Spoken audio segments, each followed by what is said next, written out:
Bom, eu já organizei os dados aqui do enunciado, né? Temos a quantidade de gás, 2 mols, então está aqui. Sabemos que o gás é um gás monatômico, é um gás ideal monatômico, e que ele encontra-se confinado num cilindro de paredes rígidas. Paredes rígidas, o que significa parede rígida? Significa que nesse caso, o volume ele é uma constante. E a temperatura inicial é de 127 graus Celsius. 127 graus Celsius, está aqui a primeira informação. Cuidado, em geral, quando trabalhamos com gases, não podemos usar graus Celsius, temos que usar Kelvin. E se a gente transformar graus Celsius para Kelvin, só somar 273, eu terei aqui 400 Kelvin.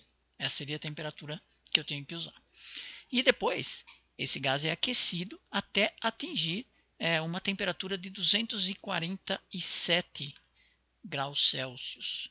Novamente, 247 graus Celsius eu não posso usar em graus Celsius, eu tenho que transformar para Kelvin.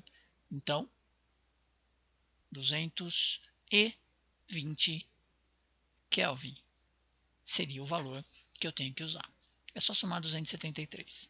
Beleza? Muito bem. Qual é a variação aproximada da energia interna sofrida pelo gás? A energia interna é dado, como o gás é monatômico, por 3 sobre 2 nRT. Tá bom? Isso aqui é válido para gás monatômico. Como eu quero saber a variação da energia interna, você pode estar pensando, é só calcular o valor da energia interna para uma temperatura, depois o valor da energia interna para outra temperatura, uma vez que o N é o mesmo para os dois e o R é o mesmo para os dois. R é a constante universal dos gases. Quanto que vale a constante universal dos gases? Nesse caso, vou usar unidades do Sistema Internacional. 8,3 Joule mol Kelvin. Tá?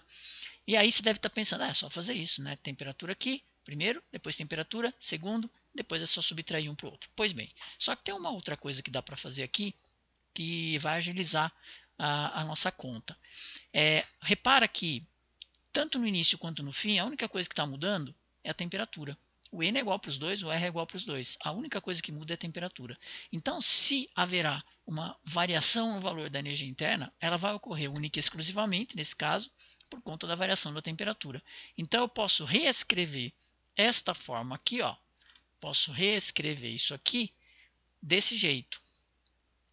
A variação da energia interna é igual a 3 sobre 2 nR variação da temperatura. E aí é só resolver. A variação da energia interna é igual a 3 dividido por 2. O N nós sabemos que vale 2. O R 8,3. E a variação da temperatura é final menos inicial. Então, 520 menos 400. Note que neste caso, se você fizer 247 menos 127, vai dar exatamente a mesma coisa, 120. 520 menos 400 dá 120. Então, neste caso, se você usasse as temperaturas em graus Celsius, daria certo. Tá? A diferença entre duas temperaturas em graus Celsius ou em Kelvin é a mesma coisa. A diferença é a mesma coisa. Mas se você quisesse calcular o valor da energia interna só no estado inicial e depois só no estado final, aí você teria valores diferentes. Aí daria errado. Tá? Então, cuidado. Para calcular a variação de temperatura, em algumas situações, você até pode usar em graus Celsius, mas para calcular a energia interna, não. Tem que passar para Kelvin. Então, olha que aqui a gente já pode cortar, né? Podemos cortar aqui, ó, 2 com 2. Aqui, 120, 520 menos 400. Então, eu tenho 3 vezes 8,3, 3 vezes 8,3 vezes 120. Se você fizer esse cálculo, né, vou colocar aqui, ó, você vai ter uma variação de energia interna de 2.988 joules. Está aqui. Ou seja, a alternativa correta aqui, né, como o valor é aproximado, 3.000. Alternativa E.